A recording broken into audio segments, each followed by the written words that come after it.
Welcome to Jesus Centric Life. I'm here with Pastor Josh. I'm Donna, and we want to wish you a Merry Christmas. We're about a week from Christmas, and we love that. Especially, I'm going to let you in on the fact we're recording this in October, so we did play some Christmas music to kind of get us in the spirit of things. No, not really, but we want to talk about the birth that changed everything. You're sitting here, you didn't even laugh at my joke. No, I didn't. Yeah, thanks. Thanks for that.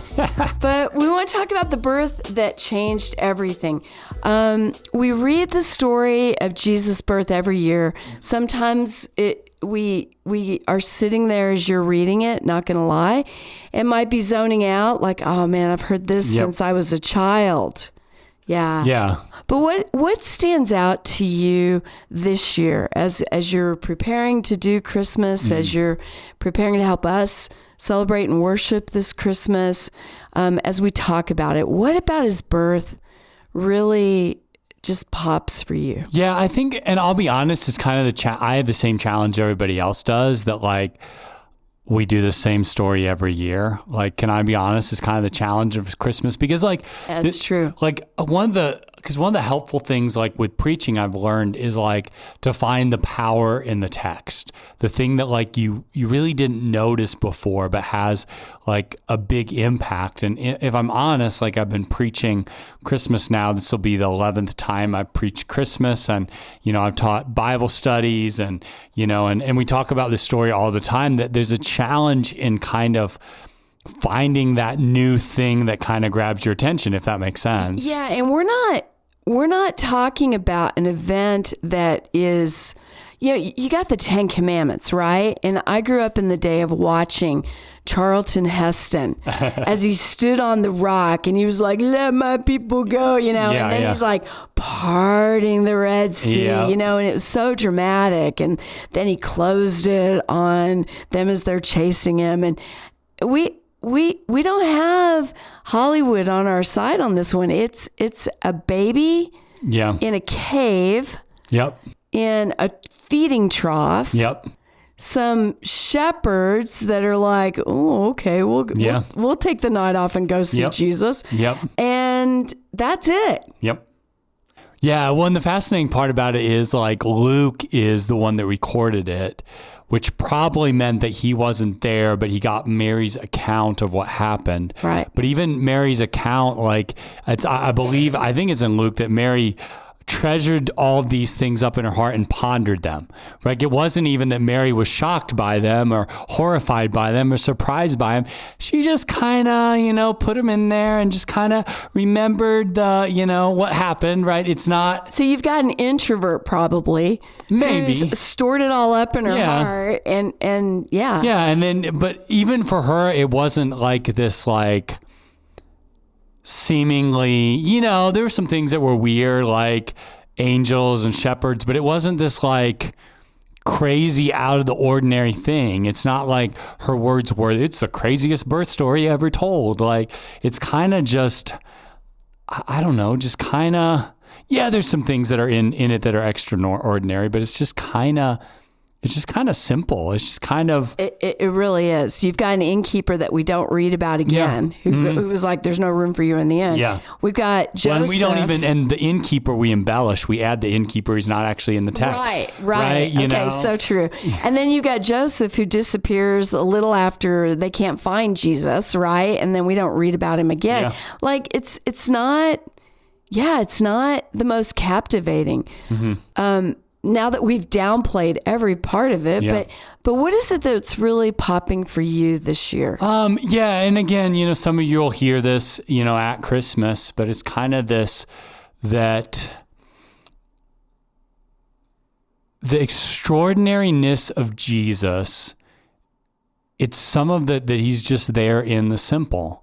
I think like sometimes we want I think sometimes we have this feeling of, well, if I was just there in Bible times, if I was just there when he was born, if I just experienced the shepherds, and if I just saw the angels, and if I just like saw the glory and majesty that was, like then I'd have this greater faith. But I think the beauty of Jesus is he's there in the simple. He's there in the manger, which was just, I don't know, sometimes we embellish the manger was like, oh, there was no place for her to go. Well, sometimes you just have your baby where you get the chance to have your baby. And if you're going to make a mess, maybe it's better that you have the mess of having a baby in with the animals than you do like in the relative's house that don't want you there, right? Was there no room in the inn because the innkeeper was crotchety, or was there no room in the inn because what inn actually means is guest room in your family member's house, and they didn't want you having your baby in the family member's house, and so they sent you to where the animals were, right? Like I think sometimes we think that like if we are part of that story, then faith would kind of mean more to us. But I think that there's just a simpleness of the beauty of Jesus. This is God in our messy simple, right? The extraordinary of God is he's there in our messy simple. Like, because in some of, even in my life, like there's messiness in my life, but it's not like extreme messiness. I can find someone that has a messier life. I can find somebody in the time of Jesus that had a more messy birth story, I'm sure, than Mary. Like there's people that have a more messy birth story than, Mary, like the taxi cab driver delivered your baby, right? Like you can find more messy birth stories than Jesus, but I think it's that Jesus is there. That's why it matters. That's why this story matters. Not because of any of the other details, which the details are cool. It's good that we have it recorded. But what makes it special is that Jesus is with us. He's Emmanuel, God with us. He's there in our midst. He, as John says, he moved into the neighborhood. Like he moved and made his dwelling among us. That's what makes this extraordinary. So how does the fact that Jesus was born of humble means actually strengthen the argument that he really was the Son of God? Because if somebody's inventing a story of the Son of God, I got to believe they wouldn't write it this way, right? Yeah. So how does this really lean into the fact that we are talking about the Son of God? Yeah, I think just that it's believable. That's just a story of, I think a made-up story would be more out there, more crazy, more majestic, more wonderful, more life-altering. Like, I don't know, if I was writing the story and I wanted you to believe that Jesus was dead, I would take this guy Herod, right? Herod's the one that kills the babies that are under 2 years old. Correct. Right? I wouldn't have had that story. I wouldn't have had Jesus running for Egypt, but I would rather have one of, well, Herod went out to go kill the baby Jesus. And in fact, he was so adamant that he was going to kill the baby Jesus that he went out and he started killing the babies. But then he got to the manger. He showed up there. He saw baby Jesus and his life just changed and he came to faith and he believed in Jesus because he saw him. Like, praise be to God. You should be like Herod and believe in Jesus, right? That's a story. I don't know, for me personally, that's a story on Christmas Eve I could drive a bus through, right? Like if you're an unbeliever today, like, and you don't believe in Jesus, look what Herod did. We want you to see that Jesus is the Son of God so you can believe and your life can be changed, right? I got a bigger one. Mine would have been God himself would have showed up. Okay. Like on the third time, that maybe Joseph is like, push, God shows up in this light and the choir is singing. Yeah. It's like this very holy moment, right? Yeah. Yeah. It would look way different. Yeah. Yeah. But we get smelly shepherds and the angels, like, the only reason Mary knows about the angels is because the shepherds told her. Like, the angels don't show up to the birth. They only show up to the shepherds. Like, well, isn't Mary thinking, like, why didn't they show up to me? Like, there's just, I don't know. There's Or is she, I see it the opposite way. Or is she like, oh, yeah, you saw the angel too, huh?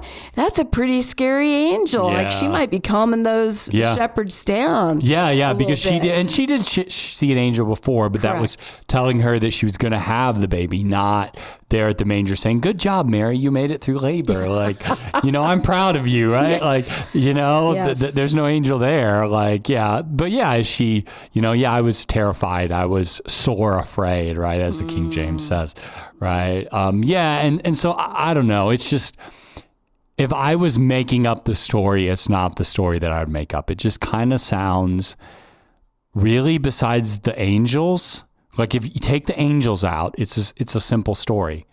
Like the angels appearing to the shepherds, and it's a story that anyone could have had, right? And in fact, like it's not the only time in the Bible that we have angels show up. So even that isn't that, it's not normal. Not everybody has an experience, but it's not like Joshua had angels appear to him. Other people did in the Bible. So like, even the angels aren't too out of the norm. Like there's nothing in this story that doesn't happen anywhere else in the Bible, with the exception of Jesus is actually in the flesh. He actually has moved into the neighborhood. And that's what makes it special. I think what's really standing out to me as we look at this story, again, this historical account, right, is we had a family that was in crisis, and you and I had the privilege to be with them in this moment. And I remember you saying to the mom and dad, you said, wherever you go together. If you're going to do this, if you're going to go together. If you're going to stay together. But you really need to experience this, do this together. And that really stood out to me. And as we're looking at this account, I'm thinking they did this together, the two of them. They welcomed the Son of God who was theirs to care for and to protect and watch over.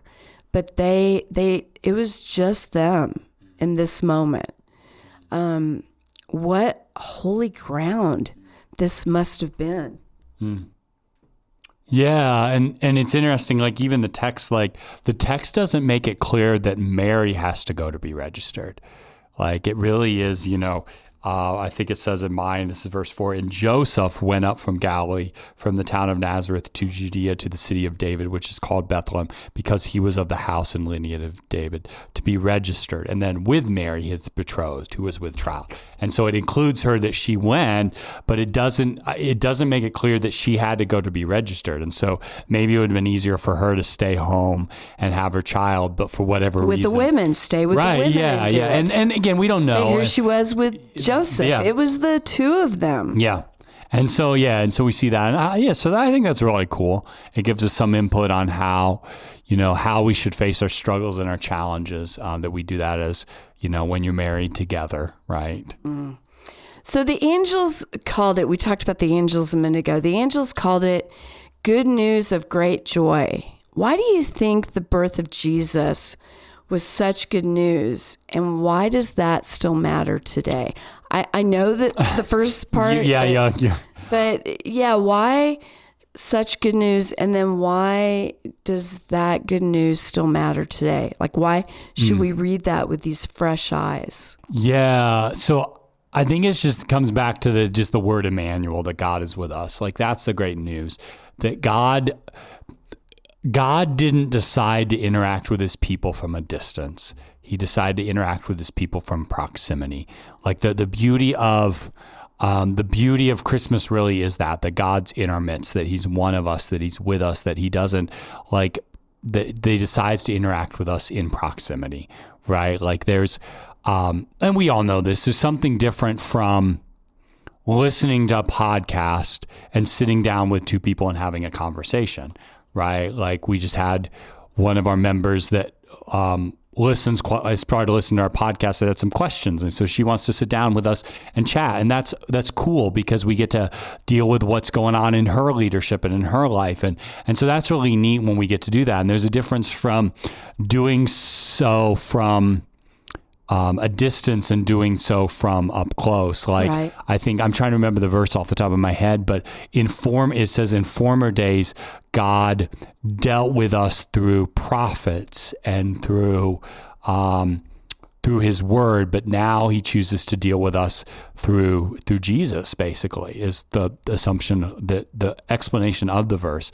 And so I think that's a beautiful thing, that like, God can deal with us however he wants, but he chooses to deal with us in close proximity.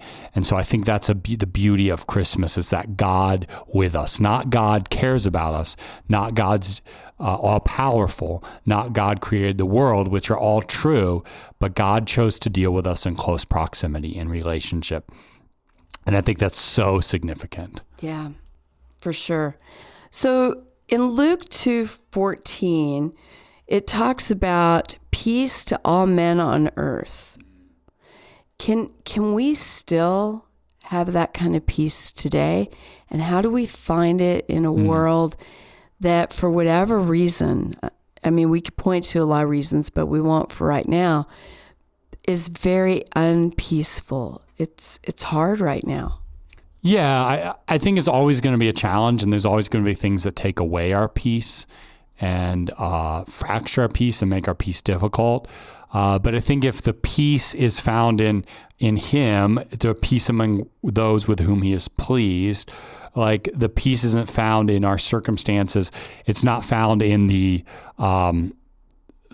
Miss America pageant winner that says, I want world peace, right? That's not the type of peace we're after, but we're peace that's found in Jesus.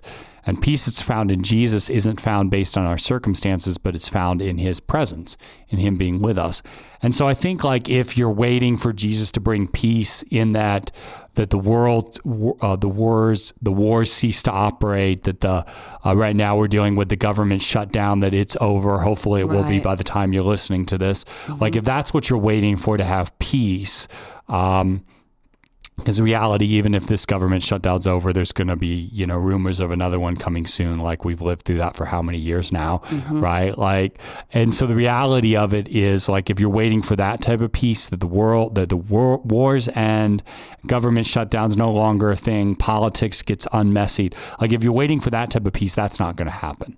That's not what Jesus promises.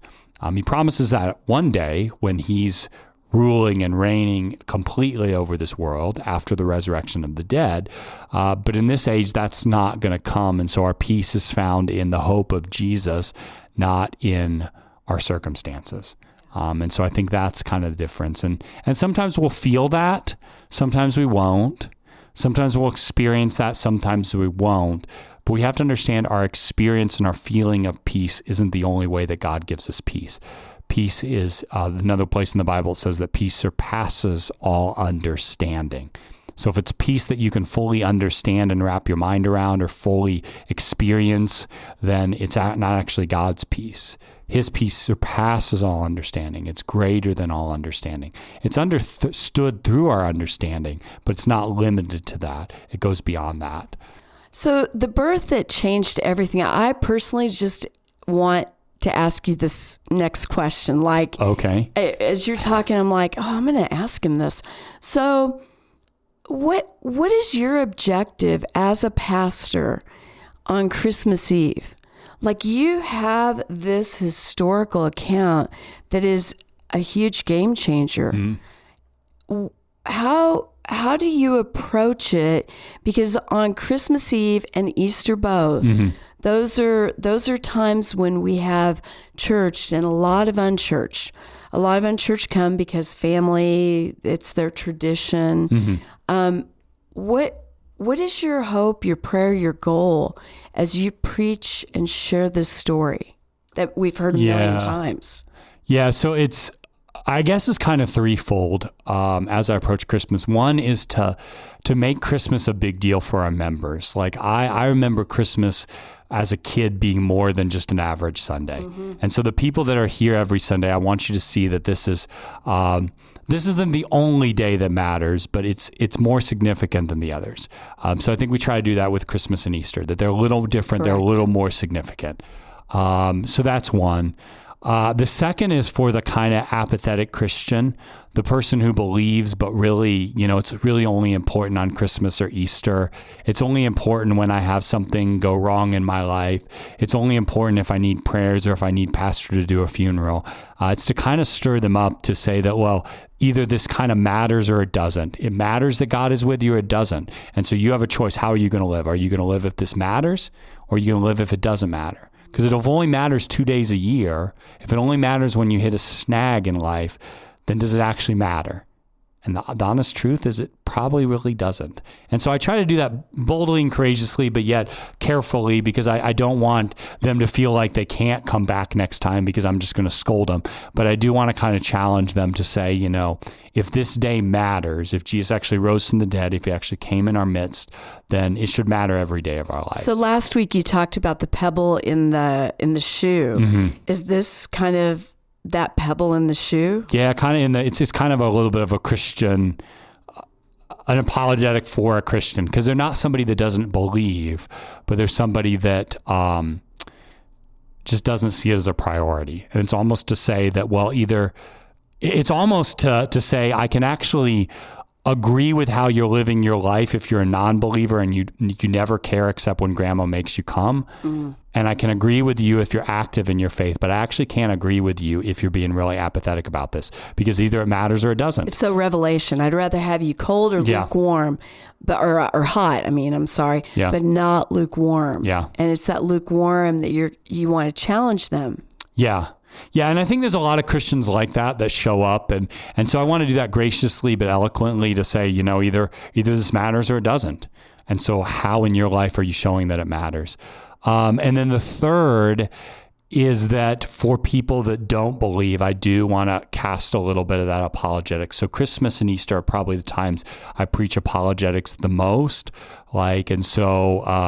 This year, I'm not sure exactly what I'm going to do yet. It's only October, but I'll probably teach a little bit about, can we actually believe that the Bible is real? I think that's where I might be going, kind of right off the bat. If you're going to lock me down and say, I might kind of argue of why can we believe that the Bible is accurate? And so I'll do a little bit of apologetics there now, too. A little bit behind the scenes. You've got the meat, you've got the service itself kind of formed, but how you are going to approach that and speak into it is what you're talking about. Yeah, and I am starting to kind of work on it. I have a little bit of a draft, and so I'm starting to work on that now, because I'll work on it slowly over a few months as opposed to try to just put it together in a week. So I generally that's one of the ways I try to make it special is I spend a few months on Christmas and Easter services, based on my general is 2 weeks. So those are kind of my three goals that I want to do within my sermon. I do want it to be one of my better sermons of the year for our members. I wanted to challenge the people who are not as regular to be a little more regular, to see this as a priority. And then I want to cast a few pebbles in the people that just disregard and think it's grandma's faith, but it's kind of irrational and doesn't make a lot of sense. All right. To go back to the Luke account again, what is the biggest thing that really unbelievers struggle with in this story? I guess Christmas is one of those times that I think unbelievers have a more positive view of it. Like, the resurrection is hard to wrap your mind around.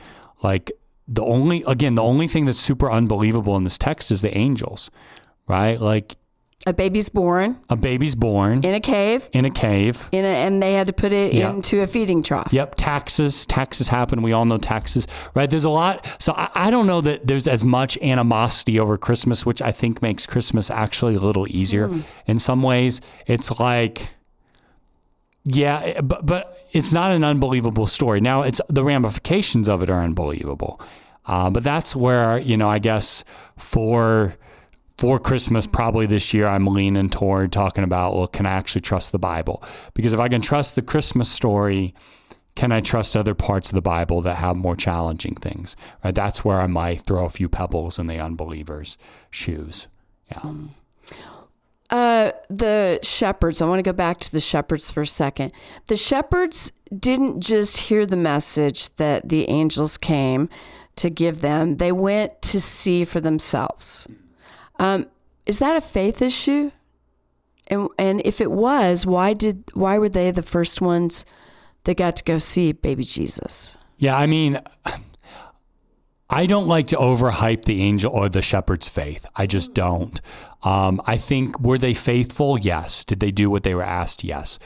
But I'm sorry if you just got the crap scared of you by angels, and that's what angels do. They literally scare the crap out of it. And explain that. Yeah. Explain why. Like, we want to see these angels that have the halos and the sweet little white outfits. We see, when we think angels, we see fat baby Cupid with his arrow getting ready to shoot you so you fall in love with your beloved. There you go. That's how we see angels. But the reality is they're horrifying creatures that have to cover half themselves up with their wings, because if they didn't cover half themselves up with their wings, we would literally die on the spot, right? Like, angels are these, grotesque things in the Bible, right? Now, sometimes they'll kind of take the form of a little bit of a human. We see that sometimes. But if they're actually taking their form, they're terrifying. And so, so you just got the crap scared out of you by these angels. They told you to go do something. Yeah, whenever an angel shows up and they go, fear not, there's a reason for that. Yeah. And so really, in the Greek, I've had seminaries professors say that Greek, that fear not, is don't crap yourself. Like, it's that level of fear, right? And we joke about that I was so scared that I, pooped myself. But that's like, in the Greek, that's kind of, and that's what it is. In the Hebrew, that's what it is. It's that level of fear, right? Wow. That you lost bodily function, right? Like, that's, so when I say that, I'm not just exaggerating. I'm actually being fair to the original language. That's the type of fear that angels invoke. And so they say fear not. Why? Because angels are scary. They contain some of the glory of God. That it's not just their figure, but it's the glory of God that makes you realize every sin you ever committed and how deeply depraved you are. Like, that's what angels bring into the mix. And so I don't like to over elevate the shepherds' faith.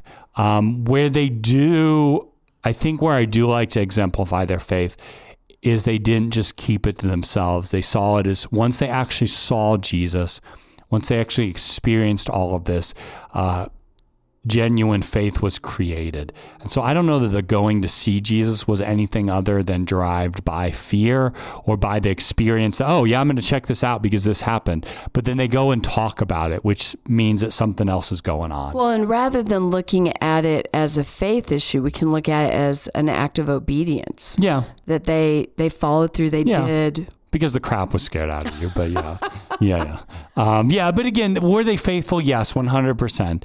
Do we see faith? I would say the faith is more once they tell others about it, because that's, So we're not going to go into the Magi, because Troy Stelling would hunt me down if we brought him in into the story at this point.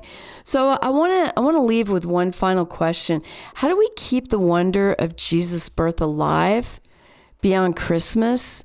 We've made Christmas a lot of things that it's not, right? Like the shopping and the food and the dinner and what are we going to do? And Aunt Betty's coming and all this other stuff.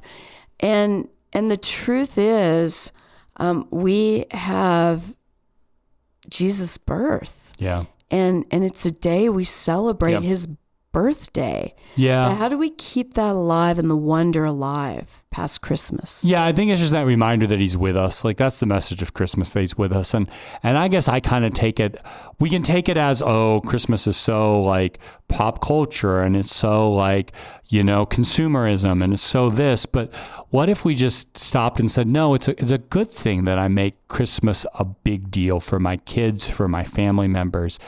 But I want to make it a big deal because what I want the people around me to see is that it is such a big deal that Jesus is here, right? And so I take it outside of Christmas by making Christmas a big deal, but making the big deal the fact not that I get gifts or presents, but that I get to celebrate Jesus' birth. And I'll just say, if you're listening to this with your kids, pause this real quick and listen when you're not listening to your kids. But I would say that's the one struggle I have with like Santa, because I think like when we make Christmas about the gifts And yes, Santa teaches us good morals and can teach us good things. But when your kids remember that Christmas was about Santa bringing me gifts, if I'm a good boy or girl, like I miss the point of Christmas. What I want for my kids, and again, I don't have necessarily a problem with you doing Santa, but I want to ask, what are your kids left with? Do you teach your kids that the biggest deal of Christmas is that Jesus is in our midst? And I think we got to evaluate how we celebrate Christmas in that. Not that I'm actually a big proponent of decorate your house, put up lights, go see lights, give your kids presents. I'm a big proponent of all those things. I think they're really valuable if the end goal is that my kids see that I get gifts, we put up lights, we put up a tree, because Jesus coming is such a big deal. Yeah, and I think, love that. I think when we get that, we can realize that there's some consumeristic things about Christmas. We can realize that presents are a good thing. We can realize all these things are a good thing. Right. But my kids and the people around me are left, it's a really big deal that Jesus is here. It's a really big deal. And that's something that goes beyond Christmas. The gifts get old. The tree's going to burn up, or I'm going to have to lift it back up in the attic, and I'm going to be upset when I have to put it away. But that idea that Jesus came goes on. That continues every day into my life. And that's what I want my kids to know. Not, oh, it was fun that mom and dad celebrated Santa with me. No, it was fun that my parents made me appreciate that Jesus came. We had a teacher, and she was great. When Joshua was younger, she gave us a nativity, a little Playmobil nativity, and was like, put this under your tree every year and let him play with it. Yep. Our nativity should not be something that grandma and grandpa passed down, although we all have those. Yeah. But have one that your kids can actively play with, because it keeps the purpose and what it's all about right in front of them throughout Christmas. Yeah. And it's not just a side thing. It's right there in the middle of it all. Yeah. And what a great opportunity we have. Yeah. But let's make Christmas special. That's I think my big thing. Let's make it special, but let's make sure the message we send at the end of the day is Christmas is special because Jesus came, because he's with us. Amen. And on that note, we want to wish you and your family a Merry Christmas. We pray that this Christmas is a great time of worship and a great time of family to be together. And we just wish that and pray that for you and your family. Have a great day.